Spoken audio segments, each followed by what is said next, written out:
एक थाली में पूरे गांव का खाना स्टोरीज इन हिंदी। तेरे मामा ससुर आ रहे हैं, पता है ना? कैसे नहीं पता होगा मम्मी जी, पिछले एक हफ्ते से आप बता रही हैं। एक हफ्ते की बात और है, आज की बात अलग है बहू।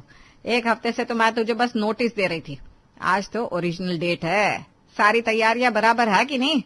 माँ बाप के बाद भाई से ही तो मायका होता है। जी जी मम्मी जी, मामा जी तो विशु को भी बड़ा प्यार देते हैं।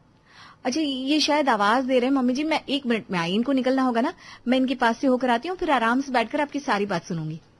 दांत पीसती हुई निधि अपने कमरे में चली जाती है और नीतीश के बगल में बैठकर बड़बड़ करना चालू कर देती है। अरे अब क्या आ गया? सुबह तक तो बड़ी मुस्कुरा रही थी तू।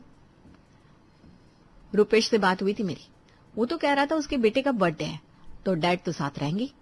मुझे लगा मामा जी अपने पोते का जन्मदिन मनाने रुक जाएंगे और उनके आने का प्लान कैंसिल हो जाएगा, पर नहीं, उनके लिए उनके पोते से ज्यादा जरूरी शायद उनकी बहन है। तुम्हारी रुपेश से बात हुई और उसने कहा कि अपने बेटे का बर्थडे सेलिब्रेट कर रहा है, वो भी फुल फैमिली।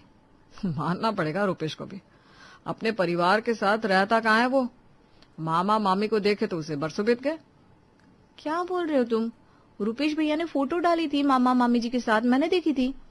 अरे मैडम जी, एआई का जमाना है, जो दिखता है वो होता नहीं है। कितने पैसे लगाकर मामा जी ने रुपेश को इंजीनियरिंग करवाई और वहां से जॉब लगती ही उड़ गए। वो तो अपने होम टाउन से जितना दूर हो सके उतना दूर ही रहना चाहते हैं। मुझे हमदर्दी है मामा जी के लिए, पर इसका मतलब ये थोड़ी ना है कि वो हर 10 दिन में यहाँ आकर बैठ जाएंगे। देखो निधि, ना मैं मामा जी के लिए खाना बनाने जा रहा हूँ, ना ही मुझे मामा जी के आने से प्रॉब्लम है। मैं तो दिन भर बाहर ही रहता हूँ। झेलना तो तुम्हें उन्हें है तो तुम ही मना कर दो। अब तुम मुंह पर मना कर दोगे तो मामा जी इतने बेशर्म तो है नहीं कि मुंह उठाकर अगली बार आ जाएंगे। ये कहकर नीतीश वहां से चला गया। घंटे, तुम जानती हो मैं ऐसा नहीं कह सकती। निधि फंस चुकी थी। उसे ना चाहते हुए भी अपने मामा ससुर के स्वागत की तैयारी करनी पड़ती, इसलिए बचते हुए वो अपने कमरे के बाहर आती है और दूसरी तरफ देखती हुई दरवाजे से बाहर निकलने लगती है। तभी श्यामा उसे इशारे से रोक लेती है। अरे बहू, उधर दरवाजे की तरफ कहाँ जा रही है? जल्दी से जो बोल रही हूँ मैं फोन पर लिख। जी जी मम्मी जी, कहिए। हाँ भैया बोलिए। पनीर बटर मसाला, कुकुम्बर पापड़। कुकुम्बर पापड़ नहीं दादी, बड़े दादू कुचुम्बर पापड़ कह रहे हैं। हाँ, बहू तो समझ गई ना। और बताइए भैया, धनिया की चटनी, बूंदी रायता, मटर पराठा। मटर पराठा? हो गया मम्मी जी, लिख लिया मैंने सब। अरे अभी कहाँ लिख लिया? कुछ बोल रहे हैं तेरे मामा जी, रुक सुनने दे। आजकल के बच्चों को ना ज्यादा ही हड़बड़ी रहती है। हाँ बोलिए भैया। मम्मी जी, वो फोन का चार्ज खत्म हो रहा है। मैं पावर बैंक लेकर आता हूँ मम्मी, आप अपना काम करो। विशु भागकर पावर बैंक लेने चला जाता है। भिंडी अच्छी आ गई होगी क्या बाजार में दीदी? भिंडी? अरे भैया, तुझे भिंडी खानी है ना? अगर नहीं भी होगी तो उगाकर मंगवाएंगे। वैसे बाजार में भिंडी आ गई है, ये कल ही लेकर आए थे, तो भिंडी तो बन जाएगी। और बताओ, कोफ्ते? अच्छा, कोफ्ते भी बनवा लूंगी। हाँ भैया, तुम बेफिक्र रहो, सब कुछ लिख लिया है। तुम आओ तो टेबल पर सब कुछ परोसा हुआ मिलेगा तुम्हें। और अपने भाई का बताया हुआ मेनू अपनी बहू को लिखवाकर श्यामा फोन कट कर देती है। इतना कुछ बना रही हो मम्मी, तो मेरे लिए फ्रेंच फ्राइज भी बना देना। इतना कुछ कहाँ है बेटा, ये तो सिर्फ फांकी भर नाश्ता है। देखा जाए तो मामा जी ने बस स्टार्टर ही बोला है, नहीं मम्मी जी? बात तो तूने सही कही बहू, वही खानदानी रुबाब दिखी जाता है। मेरा मायका तो जान ही रही है तू। 100 मकान वालों के यहाँ से मैं हूँ। हमारे यहाँ तो इतना खाना बनता था जितना आज 4 मोहल्ले में ना बने। वही बात है ना, आपसी लड़ाई में सब छितर बितर हो गया, पर अंदर की ठाठ तो नहीं मर सकती। फिलहाल 2 घंटे तेरे पास ये सारी तैयारियां कर ले, फिर तेरे मामा जी आ जाए, उसके बाद उनके लिए मेन कोर्स, डेजर्ट, सारी चीजें तैयार कर लेना। तुझे तो ज्यादा परेशानी नहीं होगी, बेचारे ने गिनती की चीजें बताई है। गिनती की चीजें? जो बोलने भर गिनती की थी असल में बहुत ज्यादा थी। निधि की तो आंखें भीग गई और हाथ सुन पड़ने लगे थे, पर डिशेस की खत्म होने का नाम ही नहीं ले रही थी। तभी श्यामा रसोई में आती है। बहू जल्दी जल्दी हाथ चला, तेरे मामा जी पहुंचने वाले हैं। इन 2 घंटों में निधि मरते पड़ते रोते गाते सारी डिशेस तैयार कर लेती है। दरवाजे की घंटी बजती है। बहना! गोविंद की एक पुकार से श्यामा भागती हुई जाती है। दोनों गले लग जाते हैं। रसोई के दरवाजे पर खड़ी निधि इस मिलन को देखकर रो पड़ती है। दादू दादू। अरे मेरा विश्व, कितना याद किया मैंने तुझे। मेरी थैली बाहर गाड़ी में ही रह गई है।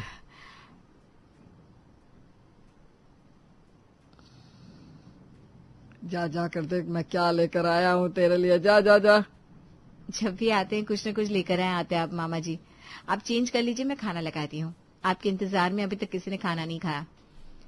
जैसा जैसा गोविंद ने कहा था, कुचुम्बर पापड़, पनीर बटर मसाला, बूंदी रायता, बाकी सारी डिशेस तैयार थी। फटाफट निधि सारा खाना टेबल पर लगाती है। अरे वाह बहू, मुझे लगा नहीं था तू 2 घंटे में इतना सब कुछ बना लेगी। खाना कैसा लग रहा है भैया? ये ताजा भिंडी बहू बाजार से लेकर आई थी और ये कोफ्ते की रेसिपी मैंने उसे बताई थी। अच्छी बनी है ना? अच्छी तो है बना, अच्छी है, पर वैसा स्वाद नहीं है जैसा तेरी भाभी बनाती थी। बनाती थी अब तो बहू आ गई है ना, बहू के रहते सास क्यों ही काम करेगी। जैसे मेरी यहाँ छुट्टी हो रखी है, वहाँ भाभी भी तो छुट्टी मनाती होगी। श्यामा की इस बात पर गोविंद के चेहरे पर मुस्कुराहट ना आकर खामोशी आ जाती है। उसकी नजरें झुक जाती है और अपने गले तक आंसू को रोकता हुआ वो कहता है, तेरी भाभी को मुझे छोड़कर गए हुए महीना हो गया। क्या? भाभी के मैके में तो सब निपट चले, फिर कहाँ गई भाभी? अच्छा, रुपेश के पास गई होगी।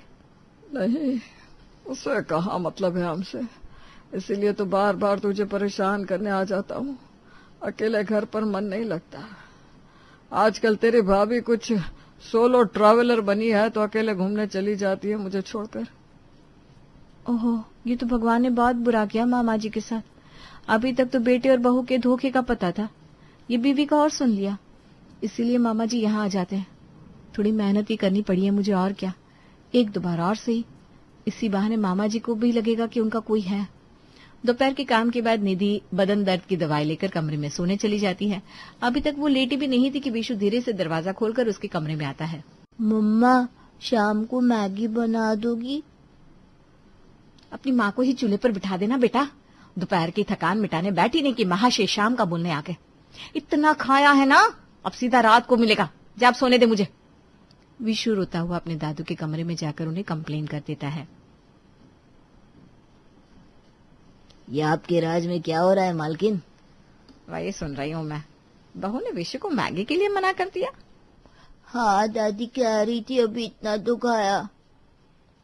एक कॉपी और पेन लेकर तू आजा मेरे पीछे, देखती हूँ कैसे नहीं बनाती तेरी माँ मैगी।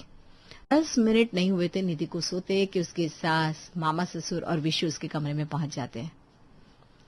बोलिए भैया, रात का क्या करवा दूं? बहू तो कह रही थी सही से आपकी खातिर भी नहीं कर पाई। क्या बहू? मैगी से शुरू करते हैं दादू।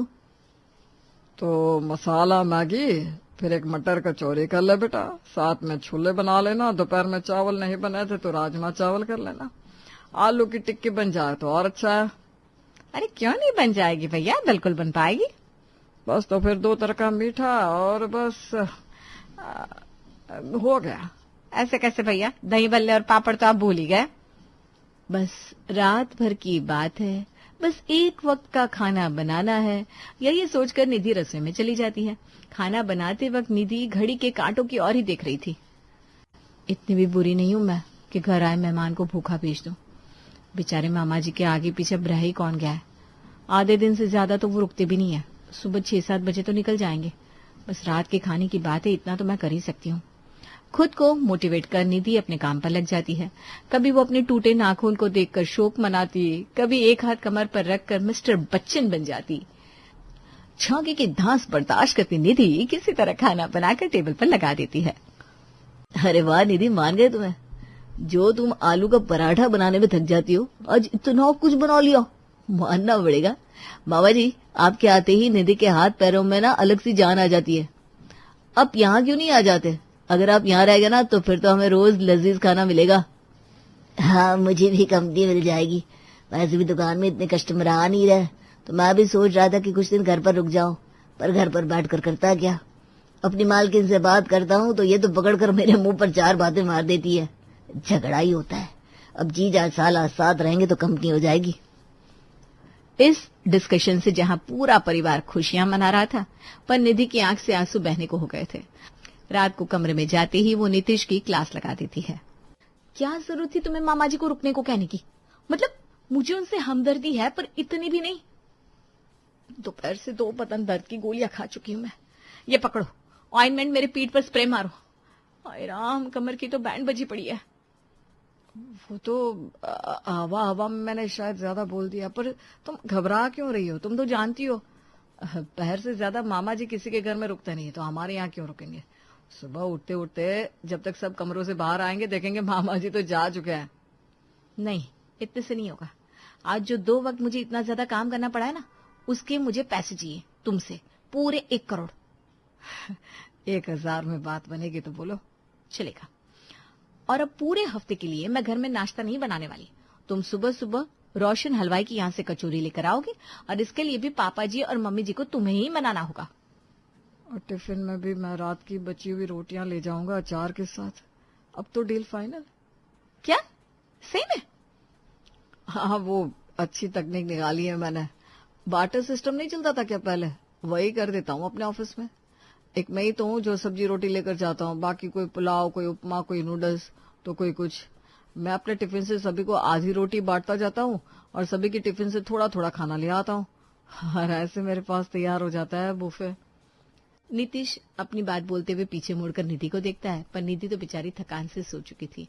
अगली सुबह आंख मसलती हुई निधि कमरे से बाहर आती है और देखती है कि विशु स्कूल जाने के लिए तैयार है और उसके सास ससुर नहा धोकर हॉल में बैठे हुए हैं। उसके ससुर जी उन्हें कंपनी दे रहे हैं और सासू माँ अपने भाई को निहार रही हैं। मामा जी, आप? हो गई ना सरप्राइज। तेरे मामा जी 1 हफ्ते के लिए हमारे साथ ही है। अच्छा बहू, जब तक हम दोनों जीजा साला विशु को स्कूल छोड़कर आते हैं तब तक तू नाश्ते की तैयारी कर ले। आज मेनू नहीं है, खुली छूट है, तुझे जितनी वैरायटी बनानी है बना ले बेटा। दांत पीसती हुई निधि किचन में जाती है। निधि बुरी फंसी थी। पर मैं परेशान क्यों हो रही हूँ? रात की बची हुई राजमा तो रखी ही है, उसमें थोड़ा सा पानी मिलाकर राजमा को बढ़ा लेती हूँ, बाकी चावल उबाल लेती हूँ, बहुत सारे चावल।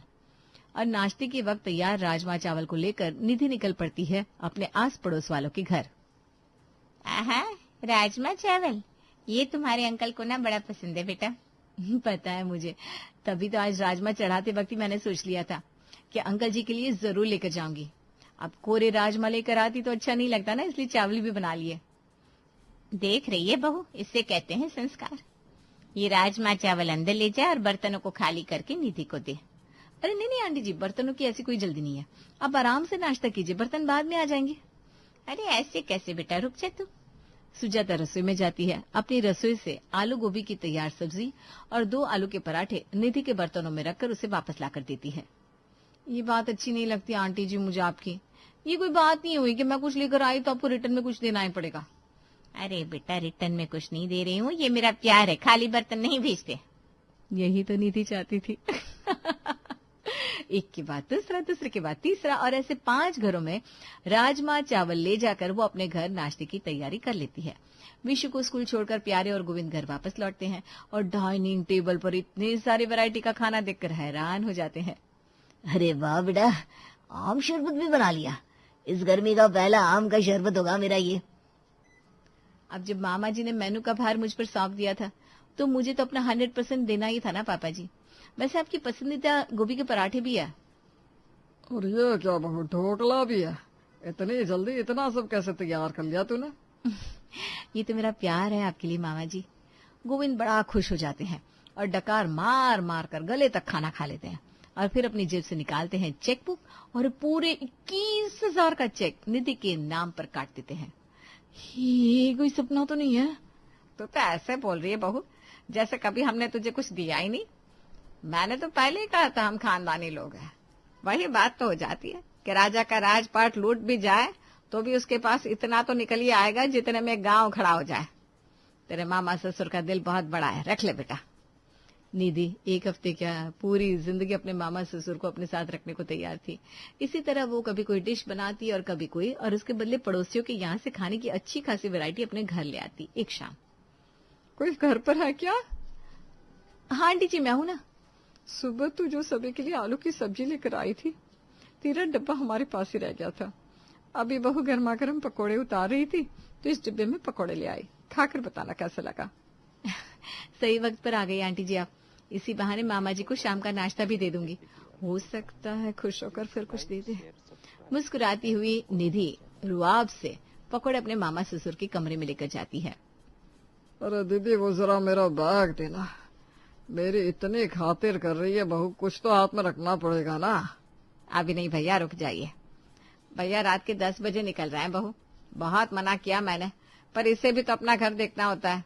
तो जिस हिसाब से तू आजकल अलग अलग डिजाइन का खाना बनाती है वैसा ही बना लेना। एक छोटी सी पार्टी जैसा रख लेंगे, और उसी वक्त भैया आपको जो सगुन इसके हाथ में रखना हो रख दीजिएगा। जितनी ज्यादा वैरायटी का खाना उतनी ज्यादा अमाउंट का चेक। और निधि फिर से अपने काम पर लग जाती है और दुनिया भर के पोहे तैयार करके मोहल्ले में बांटने निकल पड़ती है। अब तक ये प्रोसीजर जैसे चला था बिल्कुल वैसे ही चल रहा था। 10-15 प्रकार के डिशेस निधि टेबल पर लगा देती है, पर जो धमाका होने वाला था उसका उसे जरा भी अंदाजा नहीं था। एक एक कर सभी मोहल्ले की औरतें इस डिनर में शामिल होने आ जाती है। तो ना ये ढोकला ट्राई कर सुजाता, निधि ने बनाया है। अरे क्या कह रही है तू श्यामा, ये तो मेरी बहू के हाथ का बना हुआ है। मैंने ही तो पैक करके दिया था निधि को। और ये दही भल्ले मेरे बनाए हुए भाई साहब। निधि का ये पूरा ड्रामा सभी के सामने आ जाता है। आई एम सॉरी मामा जी, पर ये आइडिया ना नीतीश जी का था। फिर तो एक लिफाफा नीतीश के नाम का भी बनता है। आप नाराज नहीं हुए मामा जी?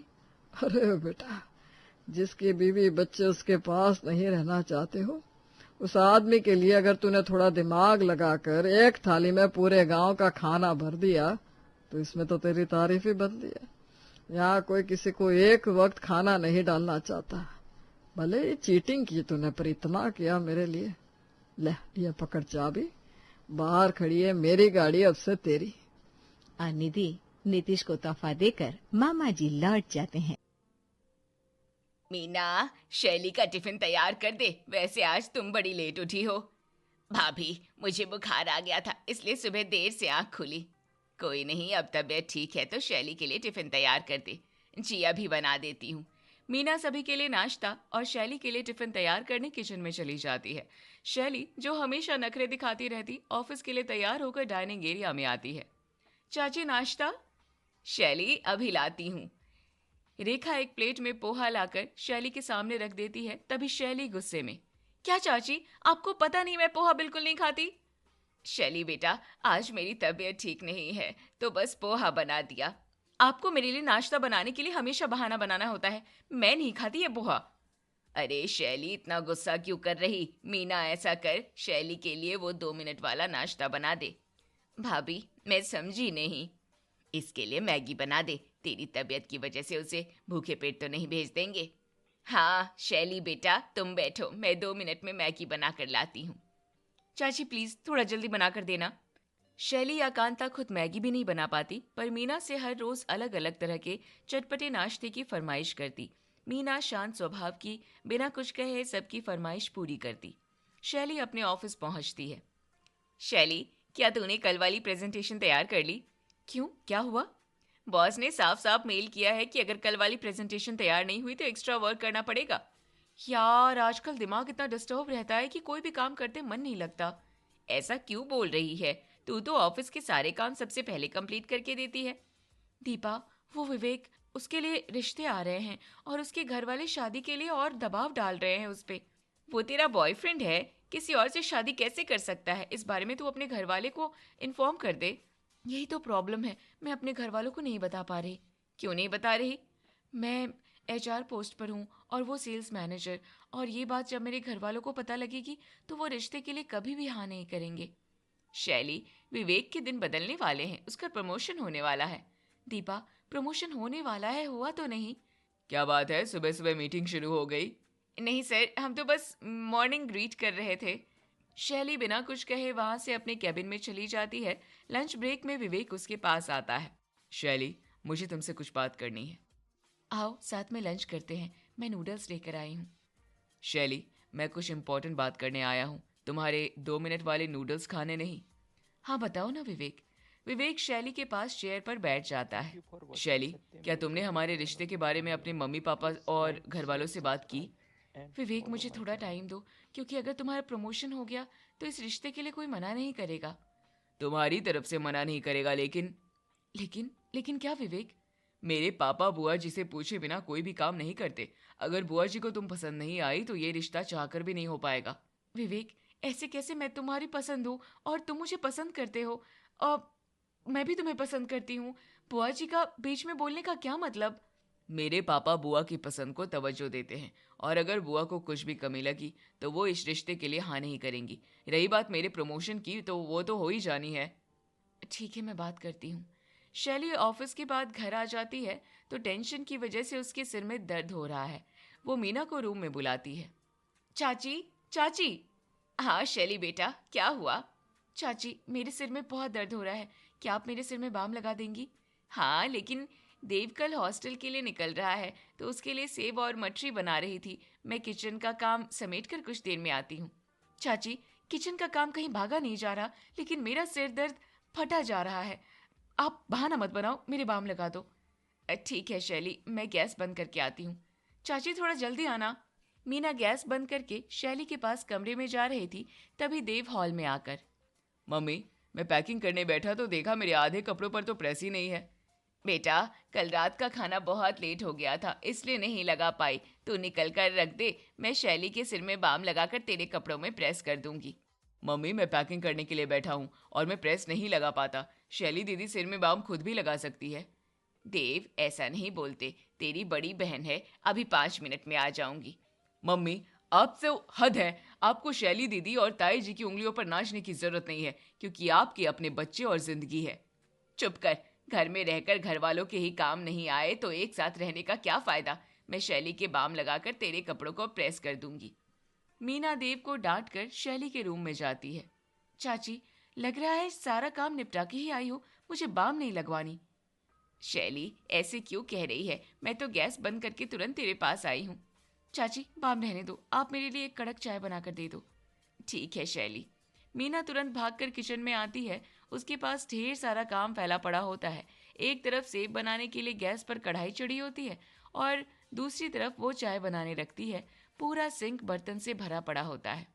हे भगवान, कितना काम है, कैसे करूं? अभी देव के कपड़ों पर भी प्रेस करनी है। शैली उठकर हॉल में आ जाती है, जहां कांता और सुकेश पहले से ही बैठे होते हैं। और कुछ देर में शैली, चाची, मेरी कड़क चाय बनी कि नहीं अभी तक? और कामों में लगी हो क्या? शैली, चाय तो बन गई है, मैं सेब बना रही हूँ तो हाथों में बेसन लगा है, तुम खुद ले लो। रेखा, उसके सिर में दर्द हो रहा है, तुम हाथ साफ करके पहले चाय दे दो, बाद में कुछ करना। और गर्मा गर्म सेब की खुशबू आ रही है तो एक प्लेट मेरे लिए भी सेब ले आना। जी भाभी। कढ़ाई इतनी तेज है कि मैं ऐसे ही गैस छोड़कर गई तो सेब जल जाएंगे, फिर से गैस बंद करनी पड़ेगी। मीना के लिए इतना काम था, लेकिन शैली और कांता आराम से बैठकर सेब खाते हुए चाय पीती है। शैली सेब बनाने के बाद डिनर की तैयारी करने लगती है। तभी हॉल में देव आता है। मम्मी, आपका ये काम निपटा हो तो अपने बेटे पर भी ध्यान दे दो। मेरी पैकिंग अधूरी पड़ी है, उसे कराने में मेरी हेल्प कर दो। बेटा, मैं अभी सब्जी छौंक कर आती हूँ, वरना डिनर के लिए लेट हो जाएगा। सब्जी? अरे वो तो शैली दी या ताई जी बना देंगे, आप मेरे कपड़े पर प्रेस कर दीजिए। बेटा, मैं तो किचन में जाती ही नहीं हूँ, तो मुझे नहीं पता ये तेल नमक कहाँ रखती है। जो सब्जी बना दूँ। और शैली, उसके तो सिर में दर्द हो रहा है। वैसे भी सब्जी छौंकने में कितनी देर लगती है? 5 मिनट का काम है, तब तक तुम कुछ और कर लो, चाची सब्जी बनाकर आ जाएंगी। मुझे समझ नहीं आता, झाड़ू पोछा से लेकर किचन का सारा काम मम्मी ही क्यों करे? आप दोनों भी तो कर सकते हो। देव, बड़ों से ऐसी बात नहीं करते, तुम रूम में जाओ, मैं अभी आती हूँ। देव, ये खुद थोड़ी ना बोल रहा है, मीना ने ही सिखाया होगा, अब तमीज सिखा रही है। हाँ चाची, आपके घर का काम करने में इतनी परेशानी हो रही है तो मना कर दो, हम लोग मैनेज कर लेंगे। मीना थकी हुई मुस्कान के साथ, नहीं नहीं, ऐसी कोई बात नहीं है। फिर किचन में जाकर काम निपटा लो, वरना देव फिर से आ जाएगा, उसके कपड़ों पर प्रेस भी करनी है। मीना वहां से चली जाती है। अगले दिन सुबह शैली ने तय कर लिया था कि वो विवेक और अपने रिश्ते के बारे में घर वालों को बताएगी। वो नाश्ता करने डाइनिंग एरिया में आई। मीना सबके लिए बढ़िया नाश्ता लगाती है। कांता और सुकेश के साथ उसके चाचा रमन भी बैठे होते हैं। शैली थोड़ा झिझकते हुए, मुझे आप सबसे जरूरी बात करनी है। क्या हुआ शैली, इतना परेशान क्यों लग रही हो? पापा, दरअसल मैं किसी को पसंद करती हूँ, उससे शादी करना चाहती हूँ। मैं चाहती हूँ आप लोग एक बार उससे मिलें। शैली, लड़का कहाँ है और क्या काम करता है? चाचा, वो हमारे ही ऑफिस में सेल्स मैनेजर है। मतलब तुमसे नीची पोस्ट पर है? बेटा, हम लड़का तेरी बराबरी वाला ढूंढ रहे हैं, तुझसे किसी काम में कम ना हो। शैली, तुझे पसंद है तो वो सही है, पर उसकी पोस्ट तुझसे नीची है, ये मुझे समझ में नहीं आया। मम्मी, मैंने पहली बार आपसे कुछ मांगा है, आप एक बार उससे मिल लीजिए, फिर मैं आपसे कुछ नहीं कहूंगी। अगर शैली इतना कह रही है तो एक बार मिल लो, हो सकता है आप लोगों को लड़का पसंद आ जाए। ठीक है, याद रखना, अगर हमें वो लड़का पसंद नहीं आया तो रिश्ता वही खत्म हो जाएगा। शैली धीरे से सिर हिलाती है। अगले संडे वो सब विवेक से मिलने जाने के लिए तैयार हो रहे होते हैं, तभी मीना कांता के रूम में आती है। भाभी, मैं आप लोगों के साथ नहीं चल पाऊंगी, एक जरूरी काम से भैया ने मुझे बुलाया है तो मुझे मायके जाना पड़ेगा। अच्छा, वैसे भी तेरी वहां कोई खास जरूरत नहीं है, आज घर पर कोई नहीं होगा तो तुम्हें घर पर रहना चाहिए था। भाभी, मैं घर पर ही रहती, पर अभी भैया का 2 बार फोन आ चुका है, मुझे जाना ही पड़ेगा। ठीक है, फिर तू जा। कुछ देर बाद सब लोग होटल पहुंचते हैं जहां पर विवेक और उसकी फैमिली से मिलना था। सब लोगों की नजर विवेक के परिवार के साथ चेयर पर बैठी मीना पर जाती है। सब लोग हैरान रह जाते हैं। मीना, तुम यहाँ क्या कर रही हो? भैया, अच्छा अब पता चला, ये शैली जिस लड़के से मिलवाने लाई है वो विवेक कोई और नहीं बल्कि मीना का फुफेरा भतीजा है। हाँ, विवेक मेरा सगा नहीं पर सगे से भी ज्यादा सगा भतीजा है, इसलिए राजू भाई ने लड़की पसंद करने के लिए मुझे बुलाया है। अब तो चाची इस रिश्ते के लिए जरूर मना कर देंगी, विवेक कभी भी मेरा नहीं हो पाएगा। मीना, अब आप फैसला करो, हमें तो विवेक की पसंद पर भरोसा है, पर एक बार तुम देख लो, आपके तो घर की लड़की है, लड़की गुणवान हो तो हम बात आगे बढ़ाएं। अगर मुझे पहले से पता होता कि विवेक को हमारी शैली पसंद है तो यहाँ तक नौबत ही नहीं आने देते। चाची, अगर आपको पहले ही पता होता कि मुझे आपका भतीजा पसंद है तो आप इस रिश्ते के लिए घर पर ही मना कर देती। अरे बेटा, ऐसा क्यों बोल रही हो, फैसला तो मीना दीदी करेंगी। रूपा, मैंने फैसला कर लिया है। दीदी बताओ फिर क्या फैसला किया है? राजू भैया, हमारी शैली इतनी प्यारी और गुणवान है, भला कौन ही इसे अपनी बहू बनने से मना करेगा। हाँ दीदी, लड़की तो मुझे पहले ही पसंद आ गई थी। हम लोगों को भी विवेक बहुत पसंद आया।